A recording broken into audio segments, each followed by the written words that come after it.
Bismillahirrahmanirrahim. Assalamualaikum warahmatullahi wabarakatuh.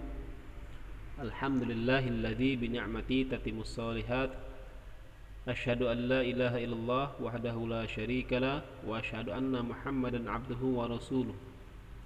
Allahumma shalli wa sallim ala nabiyyina Muhammad wa ala alihi wa sahbihi ajma'in, amma ba'd.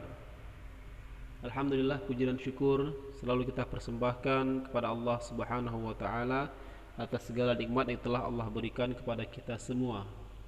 Salawat dan salam selalu tercurahkan kepada baginda Nabi kita yang mulia, Nabi Muhammad sallallahu alaihi wasallam, serta para keluarganya, para sahabat dan para pengikutnya yang setia hingga akhir zaman. Hari ini kita akan melanjutkan pelajaran bahasa Indonesia bab 7, masih tentang surat menyurat. Pekan lalu kita telah membahas apa itu surat dan jenis-jenis surat.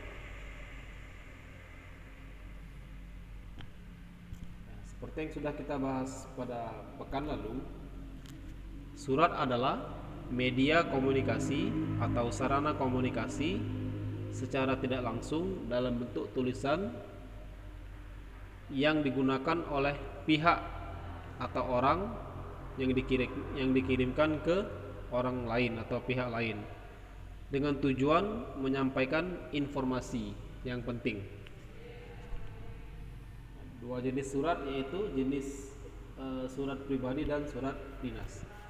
Pada pertemuan kali ini kita akan membahas tentang bagian-bagian surat atau struktur surat. Surat pribadi dan surat dinas tentu memiliki struktur yang berbeda sesuai dengan fungsi dan isinya. Sekarang kita lihat struktur surat pribadi. Di slide ini kalian lihat struktur surat pribadi, mulai dari yang paling atas yaitu tempat tanggal surat atau juga bisa disebut dengan alamat surat. Bagian ini berisi tentang di mana dan kapan surat ditulis. Pada contoh di situ ditulis di Yogyakarta tanggal 11 April 2011. Selanjutnya yaitu tujuan surat. Tujuan surat di sini artinya kepada siapa kita mengirim surat tersebut. Apakah kepada teman, kepada orang tua, ataupun orang lain. Pada contoh tujuan surat ini ditujukan untuk sahabat, ya. Jumpa sahabatku Manda di kota hujan. Ya, kota hujan itu kota Bogor, ya. Ya, kalau nggak salah Bogor, ya, kota hujan, ya. Bogor atau Bandung. Selanjutnya yaitu salam pembuka. Ya, salam pembuka bisa hai, ya, bisa assalamualaikum, bisa apa kabar dan sebagainya, ya. Pada contoh yaitu hai Manda, salam pembuka. Karena ini surat pribadi maka salam pembukanya tidak resmi, ya. Bisa hai, bisa hello, apa kabar, ya. Selanjutnya itu pembuka surat. Nah, pembuka surat merupakan sebuah paragraf atau beberapa kalimat yang gunanya untuk membuka atau mengawali surat. Biasanya kita menanyakan kabar, ya. Pada contoh, gimana keadaanmu sekarang? Mudah-mudahan kamu sehat dan tidak kurang suatu apapun.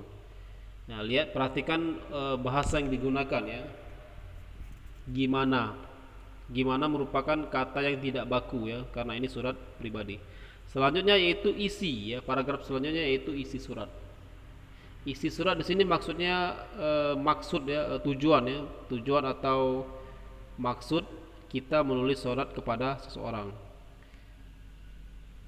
Pada contoh, penulis memberitahu ke temannya tentang lokasi, ya, tentang lokasi, kota, atau tentang tempat tinggalnya yang dilanda musibah, ya. Aku sekarang berada di pengungsian, lahar Merapi melanda kotaku. Nah, jadi penulis menceritakan keadaan kota atau tempat di mana dia tinggal itu sedang dilanda musibah, yaitu gunung meletus, ya. Selanjutnya yaitu penutup surat, ya. Penutup surat ini bagian yang paling akhir, ya, bagian terakhir atau paragraf yang terakhir, yaitu untuk mengakhiri sebuah surat pribadi. Ya, bisa kita tulis itu saja dulu ya, kabar dariku, salam hormatku dan sebagainya ya.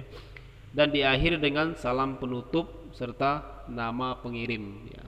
Dan biasanya dibubuhi tanda tangan. Seperti yang kalian lihat pada contoh. Itu struktur surat pribadi. Selanjutnya, nah ini contoh yang lain ya, contoh yang lain dari surat pribadi ya. Sama ditulis di Bandung 9 Desember 2007, ditujukan untuk ibunda, artinya ibu penulis ya. Itu isi surat, penutup, salam penutup, tanda tangan dan nama pembuat surat. Intinya struktur surat pribadi ini tidak terlalu banyak aturan ya, bebas karena sifatnya tidak resmi, sifatnya pribadi. Jadi strukturnya tidak terlalu terikat. Berbeda dengan surat resmi ya, atau surat dinas ya. Nah, surat dinas ini eh, memiliki struktur yang resmi dan baku ya, struktur resmi dan baku. Artinya sudah ada standar ya, ketentuan.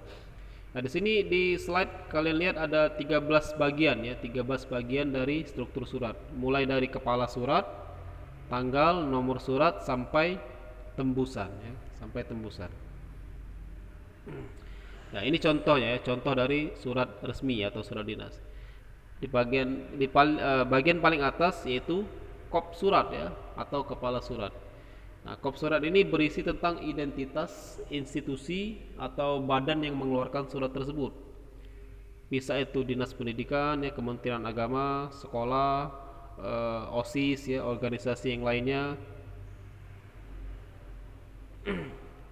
yang berisikan tentang identitas ya, institusi yang mengeluarkan surat. Pada contoh yaitu panitia Persami Klub Sains Biologi OSIS SMP Budi Luhur Jakarta Pusat. Itu merupakan identitas ya, yang disebut dengan kop surat atau kepala surat. Selanjutnya ada nomor dan tanggal surat. Ya, nomor surat ini maksudnya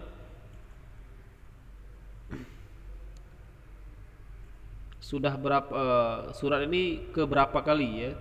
Jadi surat itu ada nomornya, itu untuk bagian arsip ya, bagian dokumentasi, agar surat ini tahu ya kapan dikeluarkan dan nomor berapa, juga kepentingannya ya.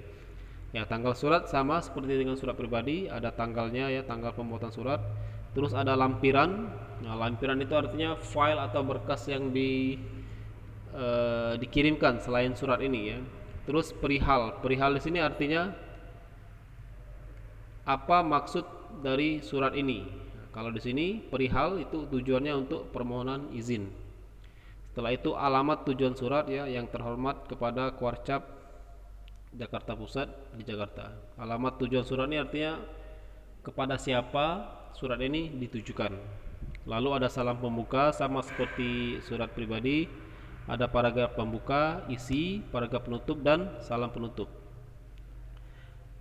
Dan ada nama tanda tangan ya, pihak yang mengirim surat ya. Biasanya pimpinan sama ketua panitia ya, pimpinan sama ketua panitia atau pimpinan sama wakil biasanya ya. Itu contoh surat resmi atau surat dinas dari klub OSIS ya, OSIS sekolah ya. Oke, selanjutnya kita lihat surat dinas dari kementerian. Nah, di sini Pak sajikan contoh dari Kementerian Keuangan ya. Sama ada kop surat atau kepala surat. Setelah itu ada tanggal pembuatan surat, nomor, lampiran ya, perihal. Sifat di sini optional ya, pilihan ya. Sifat di sini pilihan. Bisa ditulis bisa tidak ya sifat di sini ya. Terus ada pembuka, isi dan penutup. Dan bagian akhir ada tembusan. Nah, tembusan ini artinya surat ini ditujukan kepada siapa ya, selain kepada orang atau badan, juga ditujukan kepada orang penting, misalnya gubernur ya, wali kota, atau orang-orang penting yang lainnya. Jadi jelas struktur antara struktur surat pribadi dan surat dinas itu sangat berbeda ya.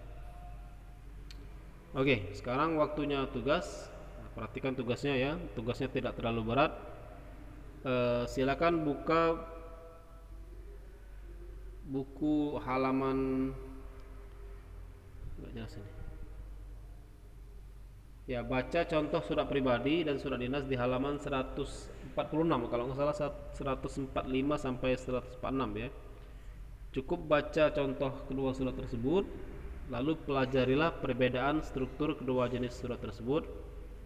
Setelah itu, buat laporan di grup WhatsApp. Contoh ya, Fulan telah membaca contoh surat dan mempelajari strukturnya dan sebagainya. Jadi tidak perlu ditulis, cukup dibaca saja, dipelajari, setelah itu buat laporan di WhatsApp group. Kalau ada pertanyaan silakan japri atau ditanyakan di grup ya.